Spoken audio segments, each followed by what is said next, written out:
Alrighty guys, welcome back to another video. I've nearly forgot my words then, but before we start, this is for educational, documentary and filmmaking purposes only, and I am a trained professional. Welcome back guys.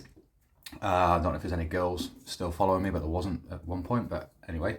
So today I'm going to review 3 different types of flower. Now I did say in the last one, or I asked your opinion, whether you wanted them individually, do live and stuff like that, but unfortunately, it has just been too busy to do individual ones, and I know I've got a new prescription coming this Friday, which will be whenever. So I just wanted to get the review of these out before the next one comes. So the flowers that we are reviewing is Suds by 4Clabs, Donny Burger, yeah, again 4Clabs. Although it says Pure Sun Farm on the top, but I think Pure Sun Farm are like meant to be like the better quality of 4Clabs, and then 4Clabs are the like the smalls and not quite as good quality. But one thing I will say is I'm very happy with everything that I've got from 4Clabs. And therismos Grape Gel. Now, right off the bat, everybody is different, and the way they'll affect you will be different to me. But for me, all these are almost the same. So the effects that I get from them are very mellow, very calming. They're not the heaviest, so they're not the most sedating. If you want anything for the night time that is really heavy hitting and sedating, none of these will be good enough for you, really. Unless you're just starting out in this journey, then maybe there will be, because if your tolerance is a bit higher, then these are very good strains. They're just not knock you out strains. So let's start off with the Suds. So like I say, all 3 of them are have pretty much got the same effect. So it's very calming, very relaxing, and the pain relief is very good.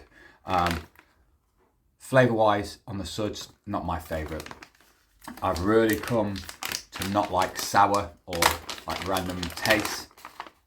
And this, I can understand why they call it Suds, and I'm not quite sure if that's because I can't remember what the crosses of this now. I'm not quite sure if it's soap or not, but it is literally like chewing on a bar of soap.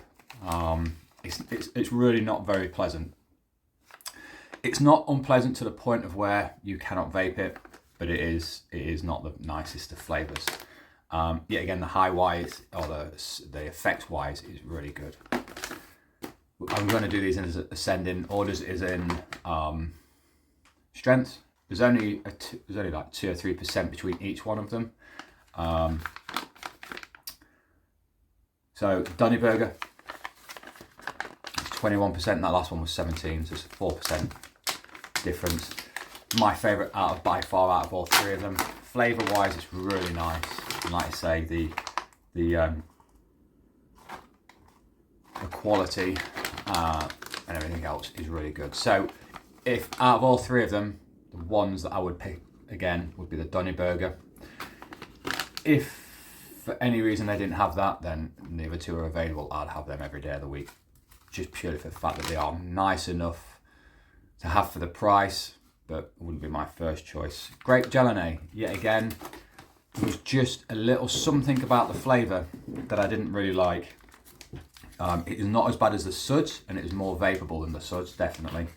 But there was just something about it. It wasn't really fruity, it wasn't really anything. And I thought with a cultivar like a grape, maybe some nice fruitiness to it, but I don't know if it's because these are all irradiated, that it's just muting one particular terpene and letting another one through, and that one just, in my opinion, is just not very nice. Whereas if you had a mix of all the terpene profile, then it might be a lot different. But we'll try and get a short out after this, so you can actually see the flower, because some of this flower for the price, I think the most expensive one was $6.50. It was for the 3. It was £170 for the 3, and I do believe,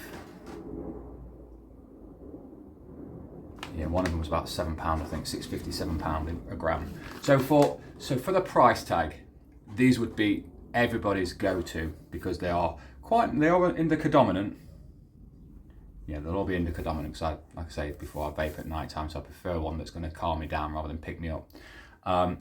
If you're looking for a budget strain that's not going to rob the bank and you need to be able to function on these things, these three would be fine for you, as long as your tolerance is a bit high. If you're new to this, then I don't know what's going to happen for you. But yeah, they are really good quality flowers for the price, especially for the price. Bear with me a second, guys. But as outstanding as they look, flavour just isn't there apart from the Donny burger. But yeah, just a quick chat as well. I had an appointment with my clinician a week ago today actually, and I asked him about non-irradiated flower because I said to him that basically I've noticed there's a trend in Curaleaf and you've gone away from non-irradiated flower, and apparently you have to be put on a special list for that. So if you are like me and really like the terpene profile and don't want irradiated flower, there's two reasons why I don't want irradiated flower. One is mainly flavour, and two, I don't like people messing with that because there's just no need, for me anyway. So you have to have someone other than your clinician prescribe it for you, which I think is a bit, I don't know, I think it's a bit weird, but you know, they're just, I suppose if you look at it, if you've got only, I don't know, a bunch of people wanting non-irradiated flower, but you want, even 90% of people don't care, then all your clinicians can dispense everything. It was the same as a vape cart actually. The vape cart, I had to have an interview with somebody else before I could be prescribed that. Can somebody tell me, because even my clinician, he just said I don't know, is with Curaleaf you're allowed up to 50 grams a month, or per prescription, I think it's per month. But if you get one vape cart, that equals to about 20 grams. Yet 20 grams of flower would last me twice, if not 3 times longer than the vape cart. I don't know. And I don't know if it's because they're meant to be stronger or what, but yeah, it is what it is, isn't it? So hopefully this helps somebody out. So the quality of the flower for the price is amazing. My taste buds, I didn't like 2 of them, but they worked. And obviously the other one worked, and it was quite nice. They all got a nice smell to them. You can smell them when they're not in the packages and stuff like that. So they are worth the money. But that's just my 2 pence worth. So I'll see you guys on the next one. I've got another 3 different types of flower, and a vape cart on the way for the next prescription. The one thing that just really gripes me a little bit for medical is you find something that's really good for you and then it's not in stock by the time you come to order it again. So I think I've said this once before, if you are early into this journey of medical cannabis, if you find something that works for you, instantly go back and order another bag. Doesn't matter if you can afford it or not, because what they'll do is you order it and they will not dispense it or charge you until they think you need it again next time. So just say I got that Donny burger, absolutely loved it, and I went back to my clinician, or my app should I say, ordered this, they will look and go, well, you've only just got that, but we'll keep it on hold for you, and then when it's ready we'll let you pay for it. I'm not sure actually how long they'll keep it on hold, but they do take a note that you've actually ordered it. So there you go, which might be penance worth. So I'll see you guys on the next one. Thanks for watching. Hopefully I was to get back into doing videos. It's just been really busy. So I'll see you guys on the next one.